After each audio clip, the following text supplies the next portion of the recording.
قرآن کی جو میں آیت پڑھ کے سنا رہا ہوں، مطلب بتا رہا ہوں، تمام تمہاری خواہشیں چاہے جتنی بڑھ جائیں، لیکن منزل قبر ہے۔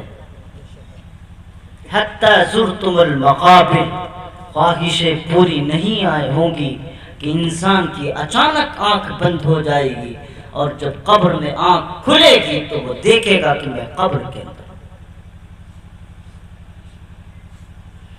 اللہ نے نعمت کی دی ہے تو اس کا اظہار کرو۔ ایمان سب سے بڑی نعمت ہے، تو اس نعمت کا بھی اظہار ہونا چاہیے۔ ہم ایسے علاقوں سے ٹوپی اندر کو رکھ لیتے ہیں جہاں یہ محسوس ہو کہ ہم مسلمان ہیں، کہیں بے عزتی نہ ہو۔ یہ ایمان ہے؟ تم مانو ایسے ایمان پر۔ ایمان کا تو یہ حال ہے، چاہے کتنا بڑا سامنے دشمن موجود ہو اور تمہارے جانوں پر خطرہ ہو، تب بھی اپنے ایمان کے اظہار میں ذرہ برابر بھی کمی نہیں آنی چاہیے۔ کیوں تمہاری ٹوپیاں تمہاری جیبوں میں چلی جاتی ہیں؟ کیوں تمہارے اسلامی شناخت تم سے دفن ہو جاتے ہیں جب تمہیں دکھانے کی ضرورت ہوتی ہے؟ ایمان کی بات کرتے ہو، بڑے مسلمان بنتے ہو پکے۔ ایمان تو یہ ہے، چھاتی مار کے کہو ہم کسی بھی جگہ پہ جائیں گے اپنی اسلامی شناخت کے ساتھ جائیں گے، اپنے ایمانی آثار کے ساتھ جائیں گے، اپنے ایمانی حالات کے ساتھ جائیں گے، دنیا کے کسی بھی قوت سے اور کسی انسان سے نہیں ڈریں گے۔ انی اخاف اللہ، مجھے تو صرف خدا کا خوف آتا ہے۔ مسلمانوں، اگر تمہارے دل و دماغ میں اللہ کا خوف آ جائے، دنیا کی ساری سلطنتیں، بڑے بڑے حکمراں، بڑے بڑے بادشاہ، بڑے بڑے وزیر آپ کے سامنے کھڑے ہو جائیں، آپ کے پیروں میں لرزہ نہیں آ سکتا۔ ایک پولیس کی وردی پہ گھر میں گھس جاتے ہیں، اتنے بڑے ایمان والے۔ ایک ڈنڈے پر بے ہوش ہو جاتے ہیں، اتنے بڑے ایمان والے۔ یہ ایمان والا مرتے ایسے چلتے ہیں جیسے لگتا ہے یہ 60 سال کے بوڑھے ہوں، جب شکل دیکھو تو پتہ چلتا ہے یہ تو ابھی 20 ہی سال کا نوجوان۔ میرے پیغمبر نے کیا فرمایا؟ سنو پیغمبر کا اعلان، المومن قوی، المومن قوی، مومن جو ہوتا ہے، جو طاقتور ہوتا ہے، وہ کمزور سے زیادہ بہتر ہوتا ہے۔ حضرت عمر فاروق رضی اللہ تعالیٰ عنہ کا حال کیا تھا پتہ ہے؟ اگر کوئی مسلمان دھیرے دھیرے چلتا تھا اور اپنے کمزوری کا احساس کراتا تھا تو پیچھے سے چابو لگتا تھا، کیا کر رہا ہے؟ آج لوگ سمجھتے ہیں بڑے دھیرے دھیرے چلتے ہیں، بڑے نیک ہیں، بڑے متقی ہیں، بڑے صوفی ہیں۔ یہ صوفیت نہیں ہے، مکاری۔ مسلمان تو تیز ترار ہونا چاہیے۔ مسلمان کا تو یہ حال ہے، جس علاقے میں جائے وہاں پر اللہ کی شان کو اور اللہ کے دیے ہوئے ایمان کا ہر جگہ ہر مقام پر اپنا نور پیدا کرے۔ میرے بھائی، چراغ چراغ سے جلتے ہیں۔ ایک چراغ جلے گا تو ہزاروں چراغ جلتے ہیں۔ دل میں اگر ایمان ہے تو اس ایمان کے نور کو ہزاروں انسانوں کے دلوں کے اندر اپنے ایمان کی روشنی کو ڈال سکتے ہو۔ اگر ہمارا چراغ بجھا ہوا ہے تو دنیا کے دلوں کے اندر ایمان کا نور نہیں لا سکتے۔ اس لیے میں کہتا ہوں، خواہشات بہت خطرناک چیزیں، سمجھتے نہیں۔ حب الشیء، کسی چیز کی محبت تومی انسان کو اندھا کر دیتی۔ بیٹے نے لگا دی رٹ، ایپو کا موبائل لینا ہے، اب ابا حضور حاضر ہیں، کرگا بھی بنتے ہیں، ڈبل ڈیوٹی دے رہے ہیں، اور پھر وہاں بھی جا رہے ہیں، یہاں بھی جا رہے ہیں۔ وہ سڑکا پھڑکی لگی ہے، بچے کی خواہشات کو پورا کرنا ہے۔ او اللہ کے بندے، خواہشات نہیں، تم اپنے بچے کو تباہ کر رہے ہو۔ کل کو تیرے ہاتھ میں یہ بچہ رہنے والا نہیں ہے، کنٹرول سے باہر ہو جائے گا۔ لاڈ و پیار اتنا دو جتنا محمد الرسول اللہ نے دیا۔ حضرت حسن اور حسین سے کتنا پیار تھا پتہ ہے آپ کو؟ یہ جو بچے نا مدرسوں میں آتے ہیں، مسجدوں میں آتے ہیں، شور ہنگامہ کرتے ہیں، مجھے اس آدمی سے بہت سخت الرجی رہتی ہے جو بچوں کو ڈانٹتے ہیں۔ انہیں کودنے دو، انہیں شور مچانے دو، کتنا مچا لیں گے، مچانے دو ان کو۔ پتہ ہے موبائل چھوڑ کے آئے،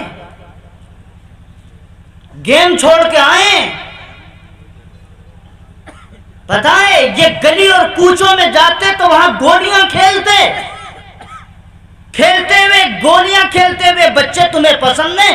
اللہ کے گھر میں اگر آ جائیں، شور مچائیں تو تمہارا دماغ خراب ہو جاتا ہے۔ گھر میں بیٹھ کر کے اگر تمہارے بچے موبائل پر بیٹھ کر کے دنیا کی خرافات دیکھیں تو تمہیں کچھ نظر نہیں آتا۔ اللہ کے گھر میں اگر آگے ایک دو شرارت بھی کر دی تو آپ کو بڑی پریشانی ہو جاتی ہے۔ یہ اللہ کے گھر میں آئے ہیں، یہ بچے ہیں، بچے ہیں، تیرے گھر میں نہیں لڑتے، تمہارے گھر میں نہیں لڑتے، میرے گھر میں نہیں لڑتے۔ ماں تو زندگی بھر صبح سے شام تک اپنے بچوں کے جھگڑے ہی نپٹاتے رہتی ہے، تب تک شام ہو جاتی ہے۔ پوچھو نا ماں سے، کھانا بھی پکا کے تمہیں دیتی ہے، بچوں کو بھی تیار کرتی ہے، اور پھر اس کی عدالت الگ سے لگتی ہے، ہر 5 منٹ کے بعد فیصلہ کرتی ہے، اور پھر وہ ماں سے زیادہ رحم رکھنے والے اللہ کے گھر میں جاتے ہیں۔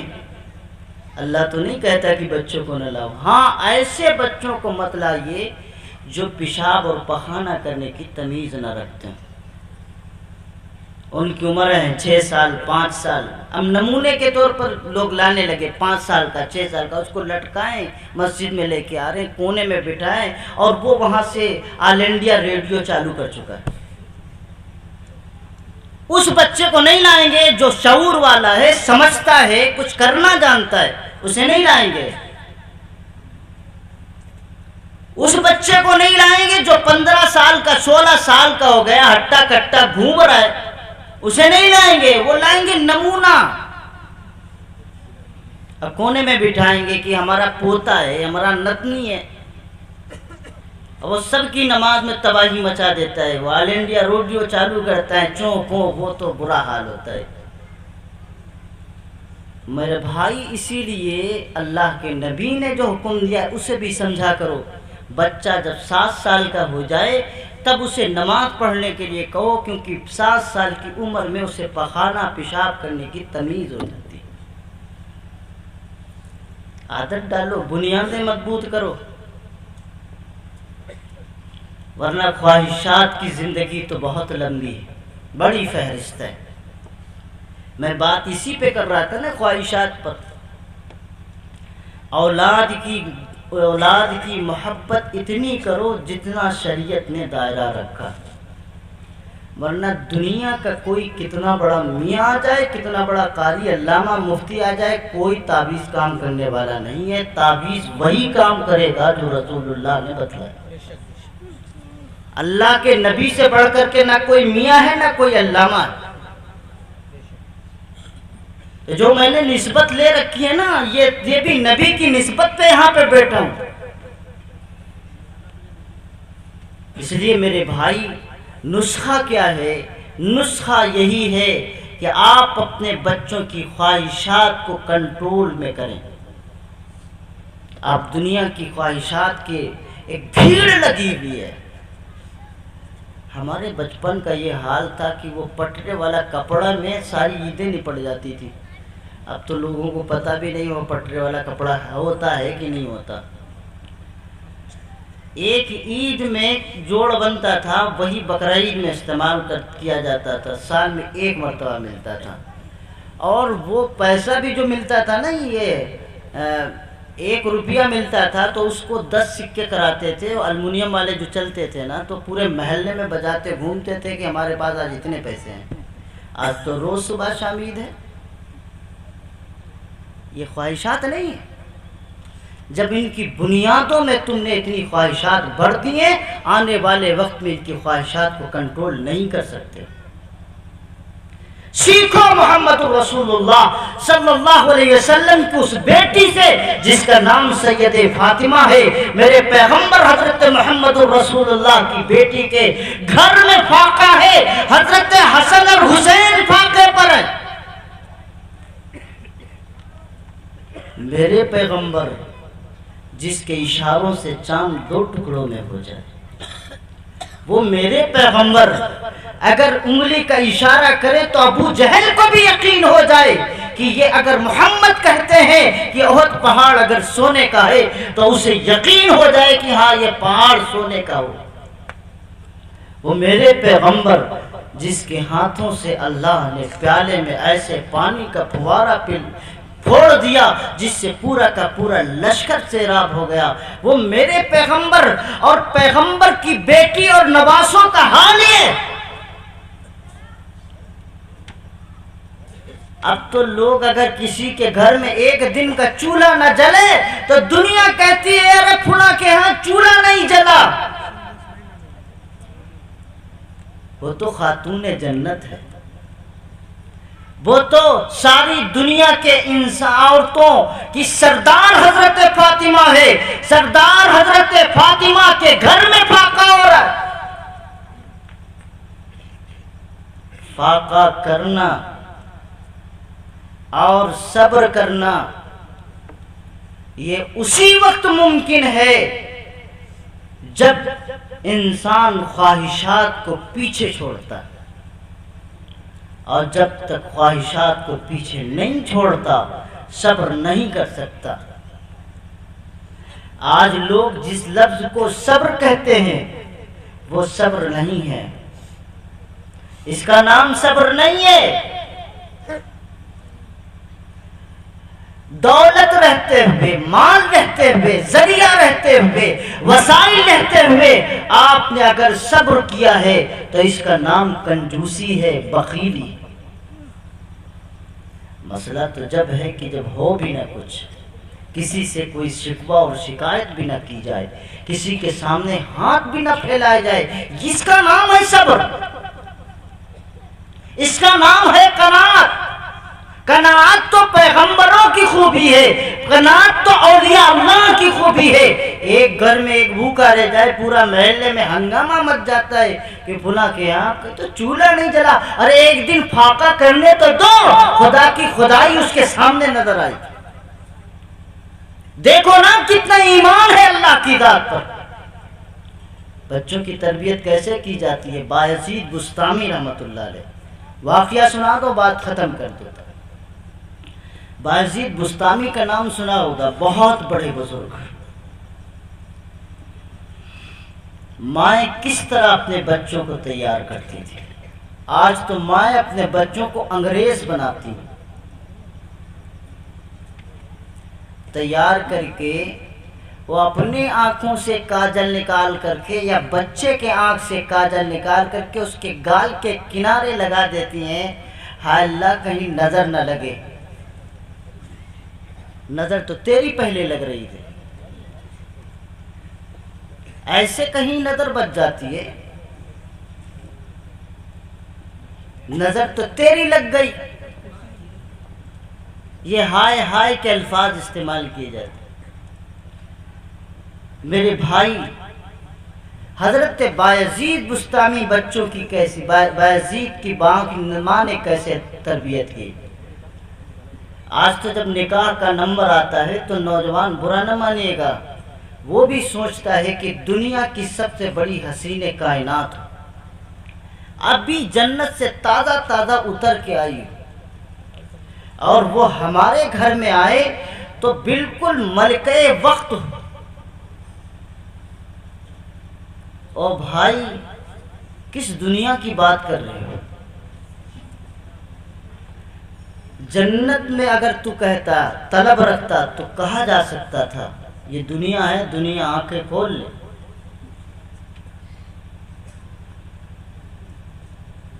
تلاش کیا کرتے ہیں؟ ہم سے آ کے کہتے ہیں مفتی صاحب کوئی اچھا سا رشتہ بتلاؤ، مفتی صاحب سے رشتہ بتلاؤ گے تو مفتی صاحب تو یہ چاہیں گے کہ اس گھر میں کوئی دیندار لڑکی آ جائے تو گھر سنبھل جائے. نہ حافظ جی سے امام صاحب سے کہو گے. مجھے کیا پتا آپ کی زبان میں اچھا رشتہ وہ ہوتا ہے جہاں دہیج ٹرک بھر کے آئے، جہاں آپ کی ڈیمانڈ پوری کی جائے، جہاں آپ اس بیٹی کے باپ کی زندگی بھر کی کمائی ایک دن میں تمہارے 70-80 آدمی مہذب ڈکیت باراتی بن کر کے جائیں اور جانے کے بعد وہاں ایک ایک چندی پندی اتار کے رکھ دیں، اللہ کی نعمت کی دھجیاں اڑا دیں. میرے بھائی کس بیٹی کے پاس جاتے ہو؟ کل کو تمہاری بھی بیٹی ہونے والی ہے، کل تمہارے یہاں بھی بیٹیاں ہوں گی، کل تمہارے یہاں بھی بچیاں ہوں گی، تمہاری بھی بہنیں ہوں گی. بند کر دو تماشائی، یہ خواہشات کے دروازے بند کر دو. نہیں، ہماری جب بارات جائے گی تو پورا لہر پور دیکھے گا. کیا کر لو گے بھائی دکھا کے؟ اگر تاج محل بن جاتا ہے اس دکھا کے تو چلو ٹھیک ہے، ایک عجوبہ سے. اگر ٹھیک ہے جتنے ساتھ تیرے جا رہے ہیں براتی نا سب کے لیے جنت کا ٹکٹ تو کروا دیتا تو بھی سودا منظور ہے. چل بھائی سب کی عزت تو دلا دیتا ہے تب بھی منظور ہے. کیوں بیجا رسموں میں پڑے ہو؟ خواہشات کا تو دریا ہوتا ہے. او بھائی چند لوگ چلے جاؤ بچی کے گھر میں. میں اتنا بڑا متقی پرہیزگار بھی نہیں ہوں جو میں بتلاؤں کہ ہاں بھائی ایسا کرو، مسجد میں لڑکی کو بھی بلا لو، لڑکے کو بھی بلا لو، امام صاحب کو بلا لو، نکاح ہو جائے بات ختم. ایسا بھی نہیں، لیکن کم از کم اتنا تو کرو جو غیر مسلم بھائی جن معاملات میں آج گھرے ہوئے ہیں، جہاں ڈیمانڈ ہے تمام چیزوں کی، اپنی بچیوں کی شادی میں ان کے لالے پڑ جاتے ہیں. آج ہم نے تو اپنے سماج میں یہ سب مصیبتیں پیدا کر لی. معاف کیجئے گا، ہماری کھڑی ہوئی یہ دیواریں ہماری بچیوں کو ہمارے مذہب سے دور کر لی. نتیجہ نہیں سمجھ رہے ہیں آپ؟ ہماری بچیوں کو مجبور کر رہی ہے کہ وہ دوسروں کے جالوں میں پھنس کر کے، دوسروں کے ساتھ جا کر کے، اپنا مذہب چینج کر کے دوسروں کے حوالے ہو کے چلی جا رہی ہیں. کل اگر محمد رسول اللہ تمہارا دامن پکڑ کر کے تم سے پوچھیں، تمہارے محلوں میں، تمہارے گھروں میں، تمہارے شہروں میں وہ یتیم بچی تھی یا کوئی ایسی غریب بچی تھی، تم نے اس کا حال نہیں لیا اور اس نے اپنے ایمان کا سودا کر لیا، ایک ایک بندہ اللہ کے سامنے جواب نہیں دے سکتا. یہ میں جھوٹ کی بات نہیں کر رہا، نہ ہوا کی بات کر رہا. ریکارڈ ہے میرے پاس پورا موجود. 18,000 بچیاں وہ ہیں جنہوں نے اپنے نام کا باقاعدہ سرکاری رجسٹر میں اندراج کرایا ہے غیر مسلم مردوں کے ساتھ اپنا رشتہ کرنا. کیا سمجھ رہے ہیں آپ؟ یہ قریب کی رپورٹ ہے. یہ میں وہ بتا رہا ہوں جو سرکار بتا رہی ہے، ورنہ محلات تو واقعات روز ہوتے ہیں. یہ صرف خواہشات کا دریا ہے. جب گھروں کے اندر نوجوانوں میں خواہشات کا یہ عالم ہوتا ہے، وہاں باپ جو بیٹھا ہے بیٹی کا زندگی بھر کی کمائی اکٹھا کرتا ہے، ایک بیٹی کے نکاح کے لیے ساری کمائی قربان کر دیتا ہے. اس لیے میرے بھائی میں بات کر رہا تھا تربیت پر کہ کیسے میرے پیغمبر حضرت محمد رسول اللہ صلی اللہ علیہ وسلم نے بچوں کی تربیت کی ہے، کیسے نبی نے تربیت کی ہے. یزید بستانی کی بات آئی ہے تو کون با یزید بستانی، روز جب بچہ پڑھ کے آتا با یزید بستانی تو کیا کہتی اس کی ماں کہ سنو بستر اٹھو وضو کرو.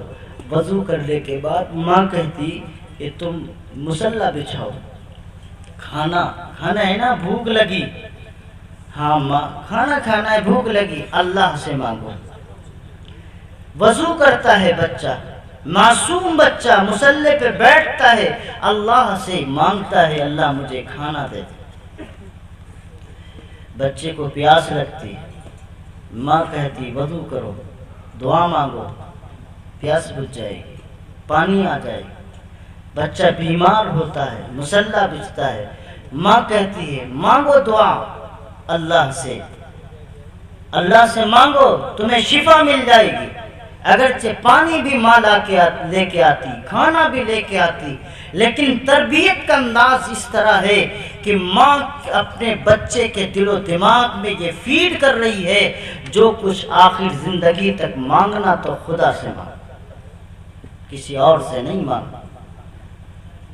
ایک دن ماں بازار چلی گئی، وقت بہت وقت ہو گیا، اب اس کو فکر ستانے لگی ابھی تو بچہ گھر کو آیا ہوگا، اور آج تک تو ہم دھوکے میں اس کو رکھتے رہے اور کھانا پروس کے کہیں کنارے رکھ دیتے تھے اور اس طرح کی گفتگو کرتے تھے، کھانا پیش آ جاتا تھا، اگر ہم کہتے تھے پانی کے لیے مانگتا تھا تو پانی کے سلسلے مسلح بچھا دیتی تھی۔ آج تو میں نے کچھ پکایا بھی نہیں ہے، کچھ تیاری بھی نہیں کی، یوں ہی میں بازار چلی آئی ہوں۔ آج بیٹے نے جب مسلح بچھایا ہوگا، وضو کر کے اسی عادت کے مطابق وہی بھری بازار میں اللہ کے سامنے کھڑی ہو گئی ہے ماں۔ کیا سمجھتے ہیں آپ اللہ صرف اللہ اپنے گھروں میں دعائیں قبول کرتا ہے؟ نہیں، سچی طلب ہو تو بیچ بازار میں بھی اللہ قبول کرتا ہے۔ ماں کہتی ہے الہی تیرا حوالہ لے لے کر کے میں اس کا تو عقیدہ اور ایمان بنا رہی تھی، اس کا عقیدہ اور ایمان بنا رہی تھی، الہی آج اس کا بھرم رکھ لے ورنہ میرا بیٹا بدعقیدہ بے ایمان ہو جائے۔ ماں دوڑتے ہانپتے کانپتے تھوڑی دیر کے بعد جب پہنچی تو دیکھا بیٹا مصلی سے ہٹا ہوا ہے اور ایک بہترین دسترخوان بچھا ہوا ہے اور اس میں کھانے کی جو خوشبو آ رہی ہے، ماں کہتی ہے آج تک میں نے وہ خوشبو نہیں سنی۔ اللہ تو ہوا۔ عقیدہ بناؤ بچوں کا، ان کے ایمان کو مضبوط کرو، ان کی فکر کرو، خواہشات کے دلدالے میں اور خواہشات کے اس منزل پر اسے مت کھڑا کریے، ورنہ خواہشات تو ایسی ہوتی ہیں کہ کبھی زندگی میں پوری نہیں ہو سکتی۔ جب یہ خواہشات پوری نہیں ہوتی، دن بدن آگے خواہشات بڑھتی رہتی ہیں، اور تمہارا بچہ جب بے لگام ہوتا ہے تو یہی بچہ جو آزاد خیال ہو جاتا ہے اور تمہارے پیار اور لاڈ کے چکر میں تمہاری دولتوں کے انبار کو خرچ کرنے کی وجہ سے یہ بچہ پھر نشیڑیوں کے حوالے لگتا ہے، یہ بچہ ان نشہ کرنے والوں کے حوالے لگتا ہے، کیونکہ نشے کرنے والی ٹیمیں ایسے بچوں کو تاڑتی ہیں جو گھر سے زیادہ مضبوط ہیں، ان کے پاس خود کے پاس تو کچھ ہوتا نہیں۔ مار دیا رات میں ایک لوٹا اور صبح کو بیچ کے آئے، پڑیا لے کے چلے آئے، اٹھا لی بکری منہ دبا کے، صبح کو بھیج دیا کسائی کے حوالے، بسم اللہ اللہ اکبر، اور 3 پڑیا کا انتظام ہو گیا۔ نہیں ہوتا، ان کا تو کام یہی ہے، لیکن جب مل جائے بینک، فبیا بہت اچھی بات ہے، تو فلانے آدمی کا لڑکا ہے، اب تو اس کو ہم اچھی طرح وہ دوستی گانٹی، پھر یہاں ہوٹل وہاں ہوٹل بازی، دھیرے دھیرے ایک وقت آتا ہے کہ صحبت صالح ترا صالح کنت، صحبت طالح ترا طالح کنت۔ بری صحبت انسان کو برا بنا دیتی ہے، اچھی صحبت انسان کو اچھا بنا دیتی ہے۔ اگر کتنا ہی سفید کپڑا ہو، اگر کسی ایسے لوہار کے پاس بیٹھے ہو تو اس کی چنگاریاں اگر آئیں گی تو تمہارے دامن کو بھی داغدار کر دے گی۔ اگر تم کسی عطار کے پاس بیٹھے ہو، کتنے ہی میلے کچیلے کپڑے ہوں، تمہارے دامن داغدار ہوں، لیکن جب وہاں سے واپس آؤ گے تو خوشبو لے کر کے آؤ۔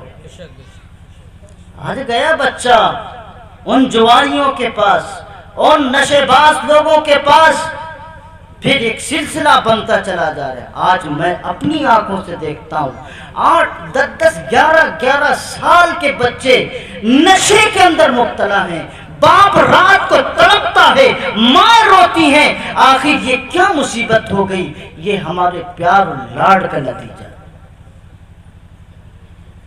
11 سال کے معصوم بچے جنہیں کوئی عقل اور ہوش نہیں ہے، خواہشات کا دریا تم نے ان کو دکھایا اور ان کے اوپر بے پناہ دولت خرچ کی، آخر وہ بھٹک گئے اس راستے پہ جس راستے پہ انہیں چلنا چاہیے تھا۔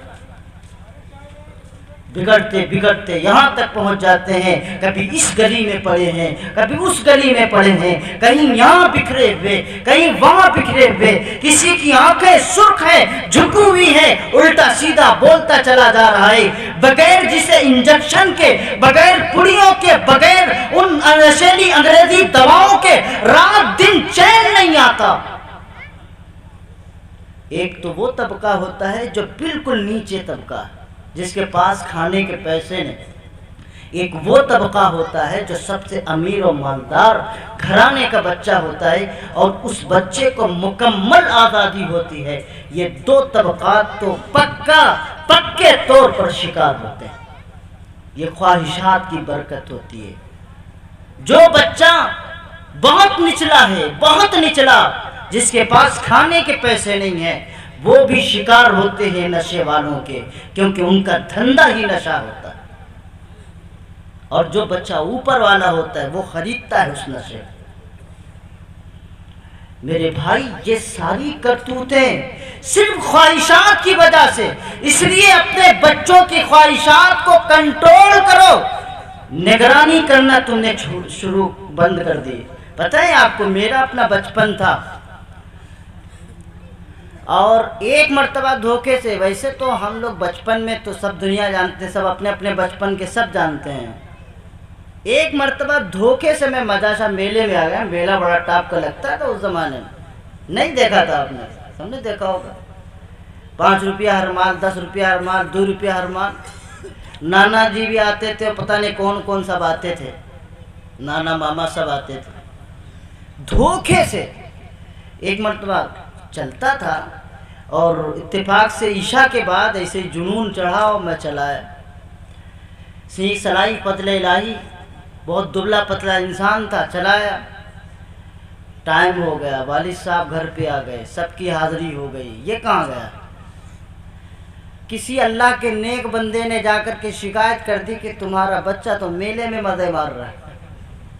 اور پھر جو میرے مزے آئے، پھر وہ ڈنڈا چلا، وہ نہیں پتلے پتے والے نہیں، کٹہل کے وہ چپکی بنائی، صبح سے شام تک بہترین جو ہماری مرمت ہوئی تھی، اس کے بعد میرا میلہ آنا بند ہو گیا۔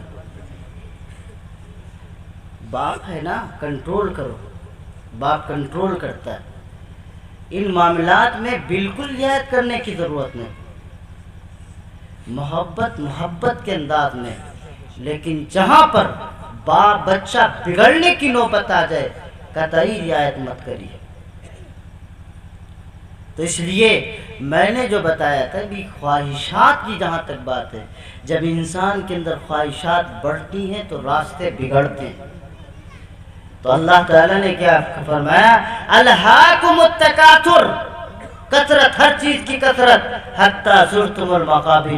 خواہشات تو دفن نہیں ہو سکتی، لیکن انسان دفن ضرور ہو جاتا ہے۔ اللہ مجھے بھی آپ سب کو عمل کی توفیق نصیب فرمائے۔ وآخر دعوانا الحمدللہ رب العالمین۔